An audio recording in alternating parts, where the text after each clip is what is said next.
Hi everyone, this is Dr. Anne-Marie Clark from SPIN. Thanks for joining me again. Today we want to continue our discussion of the ABCs of behavior when we're thinking about the behaviors of children with autism by looking at a concept called replacement behaviors. In previous postings we've discussed things like the functions of behavior, the setting events or the things that go before or sit around the behavior, and the antecedents, which is the thing that happens immediately before the behavior occurs. Today we want to begin our thinking about the behavior overall by thinking about behavior from the perspective of replacement behaviors.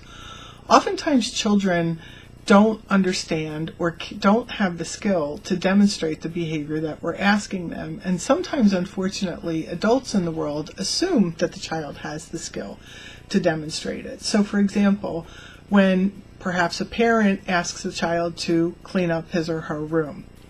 Cleaning up the room is a very unclear or incomplete description of what you want the child to do. It's not very specific. So sometimes what we find is that behaviors escalate or fall apart when a parent asks a child to clean up his or her room and they don't know how to do that. So if cleaning up the room means to make the bed, by pulling the sheets up, pulling the blanket up, putting the pillow on top of the bed? Or does cleaning up the room mean picking up all the dirty laundry and putting it in a laundry basket? So whenever we want to think about a child's behavior, we want to be thinking about how we're asking or directing that behavior, and then examine that interaction to see if there are potential skills that the child might need to be successful in doing that behavior that we're asking them. So again, if we stick with the example of cleaning up the room, perhaps the parent could work with the child to break it down into very small pieces and use verbal cues such as put in the basket for laundry into the basket.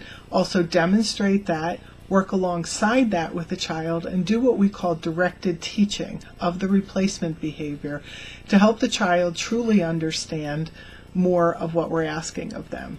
It's important to recognize that individuals with autism are very visual learners. Sometimes language overwhelms them, and the more we can teach replacement behaviors with physical cues, with visual cues, with models, maybe with picture cards or other visual or media models that they might be able to look at, the more successful that child is going to be in learning those replacement behaviors. So what I'd ask you to do is think about your child's behavior this week. Again, continue to submit questions to me about specific behavioral challenges that you're having, and we'll attempt to address them in the upcoming videos as we keep pace with autism. Next time, we're going to talk a little bit more about the consequences of behavior and how those consequences might be actually maintaining the behavior, or how we could use consequences effectively to actually reduce challenging behavior. So I hope you'll join me again as we keep pace with autism.